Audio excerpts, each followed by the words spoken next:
All right, just finished up the Flash and Go ride, and now I'm on my way to. Actually, I'm on my way to go do a quick gig. But this might have been my first ever Flash and Go ride. Dwayne leads a great ride, and Monday through Thursday, those are awesome rides. And I've always been super intimidated about showing up on a Friday and seeing what's happening, but. Here's the thing. I talk a lot of game about, it's okay to get dropped, and get dropped is how you learn. But to be honest with you, I don't do a lot of rides where there's an opportunity for me to get dropped. So I'm like, hey, let's see what happens if I show up to the Flash and Go ride. How long can I hold on? And before I get either ejected out the back or whatever. I'm just curious, because some of these guys that show up are they ride pretty well. But anyway, so let's start at the beginning. It's another at the beginning. Woke up at 4:30, got all my crap together. I got a new bike 2 days ago, so I decided to take a chance and go ahead and ride it. Threw some pedals on it.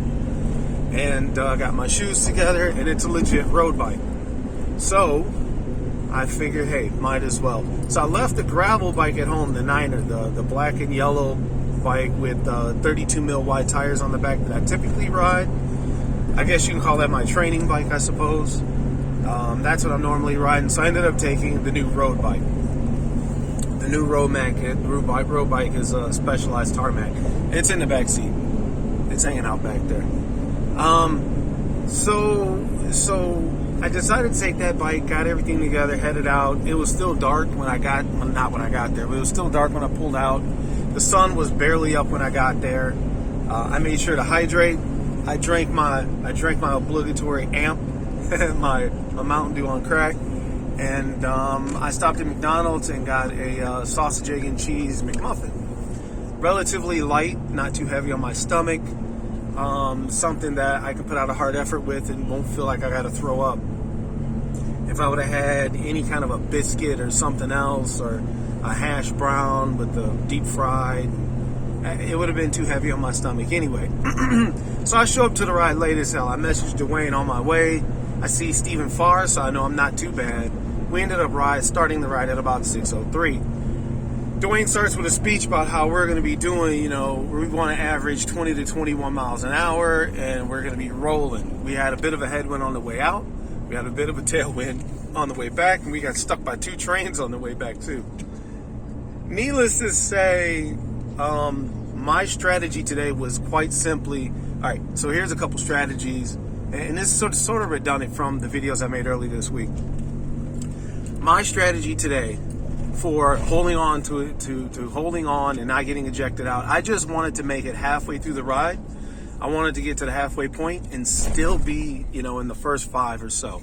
I think 8 or 9 people showed up for the ride. I just wanted to be in the mix, in the middle of the ride, and I figured I'd noodle it back and just kind of do my own thing on the way back. Well, we started out pretty hot and heavy. We were supposed to do 1 mile pulls. I think my first pull was it was about 3/4 of a mile. Yeah, I was counting the seconds to where I would pull off.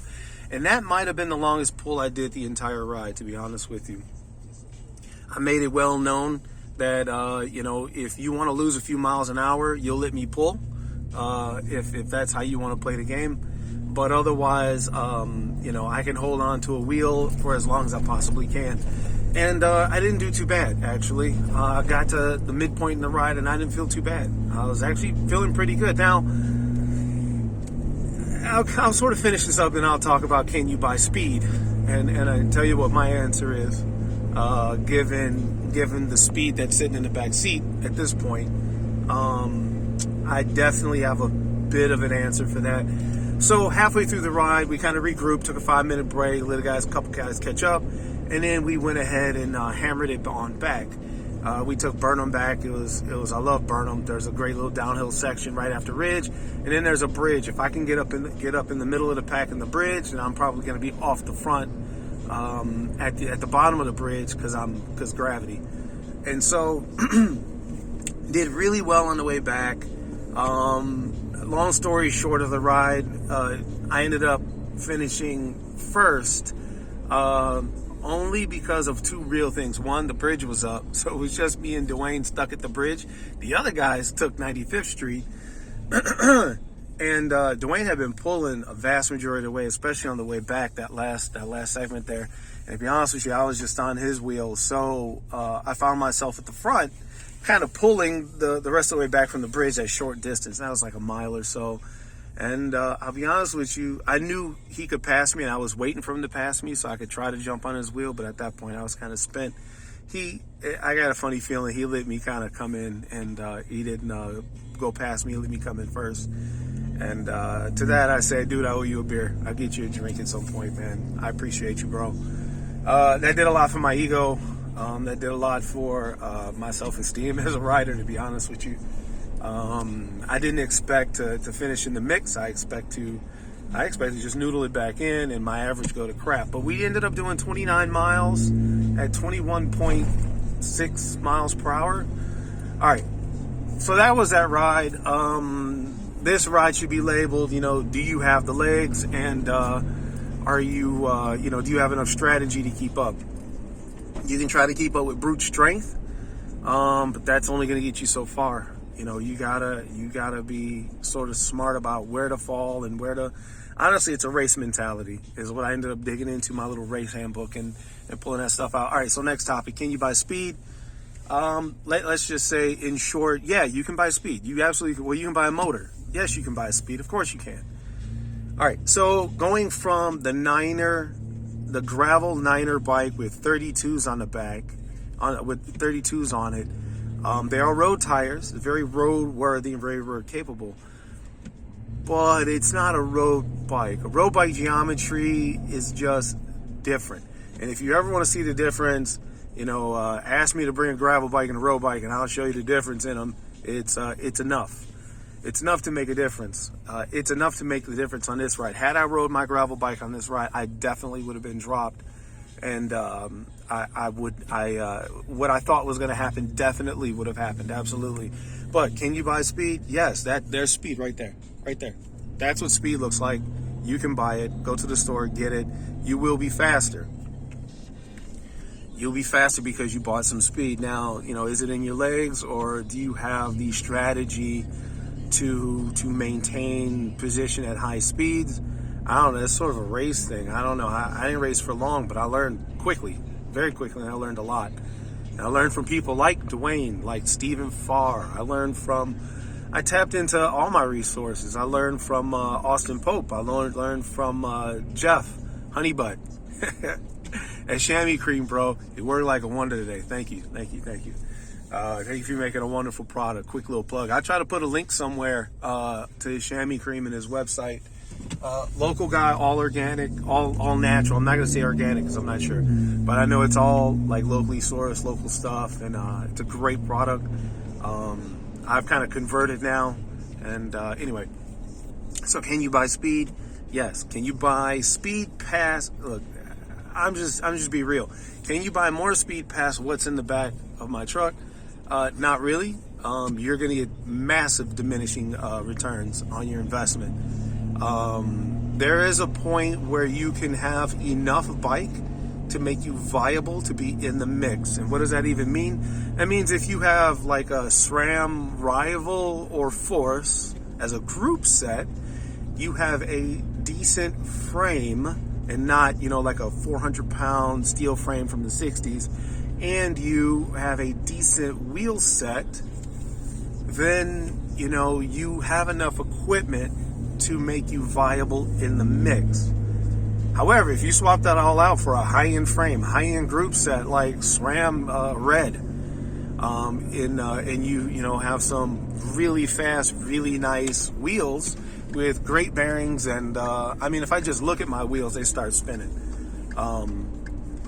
If you're able to attain that level of bike, you will be faster. You will do more with less work. Put it that way. My power meter cut in and out because I think the battery is dead for somehow. Something was going on there. It's new. I don't know what that is, but the power meter was cutting in and out. I would have loved to have seen what my average power was on this ride compared to other rides this week. Now, my legs were already had a little bit of a load on them. They were a little bit tired.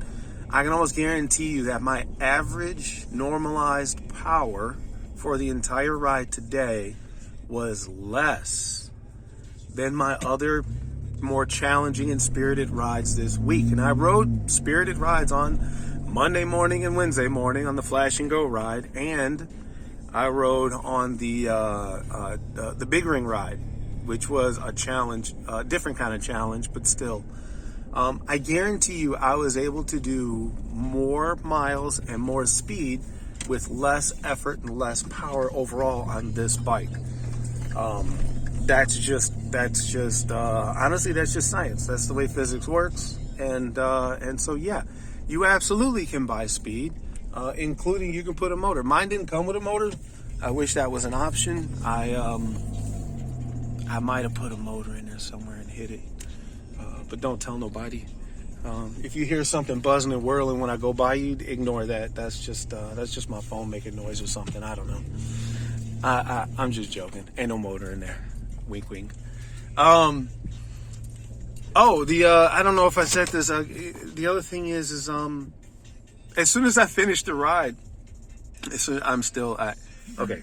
Before I get to that, let's just say, after I finish a ride, my brain doesn't necessarily work right. So making these videos, I probably sound like an idiot that's just rambling and shit, and stuff. So my brain still isn't right, and I'm out here driving. I think most of you guys know what that feels like. You still have that adrenaline going. Maybe, blood's not completely, going to your head and stuff, whatever. But here's the thing is that, on the lines of can you buy speed and everything is, as soon as I ended my ride on my Garmin then told me I had my fastest 40K time. So 40K is 24 miles.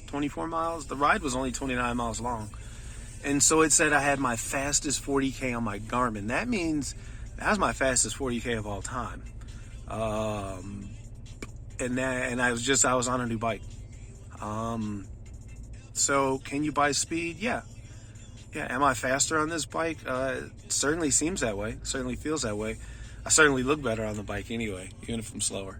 Anyway, humble brag.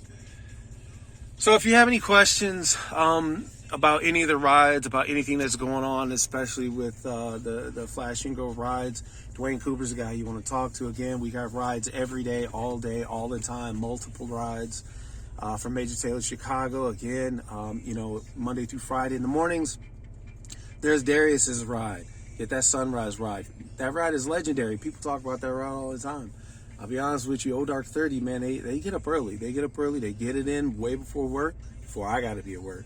And they get it done. They get it over and done with. Pay yourself first. Get it done. And then you got Dwayne's ride start at 6:01 from 87th and Lakeshore Drive. Darius's ride start from in the city on the lakefront, I do believe. The Dwayne's ride starts at 6 a.m. I come out from the suburbs. I got to get up at like 4:30 to get those, 4:45. And then those are the two morning rides during the week that I can think of. And then in the evenings, there's Monday Night Malarkey. Tuesday night, there's a Tuesday night show and go at Wicker Park. There's a Thursday night show and go at the lakefront, I think at La Rubita. Wednesday night, there's a developmental ride with Austin. Tuesday night, I'm jumping around now. Tuesday night is the Big Ring confrontational, motivational, inspirational, whatever word you want to use. There's that ride. That if you look at our ride, it's getting faster, but it's only getting faster because we are getting more efficient riding together. If you're new, come on in, join the Peloton, get into the pace line, and get your skills honed and developed, and we'll bring you along for the ride. So don't worry about that. That speed's going to bump up as we go on. Saturday and Sundays is just as they're made. We have rides every day. Sundays on Big Marsh, we go out to a bike park and we kind of hang out. It's a great day for fellowship. This video is 14 minutes long. Other than that, I think that's everything. So again, MajorTaylorChicago.com if you want to come hang out with us and ride, have some fun, and some fellowship, fitness, and fun. All right, peace.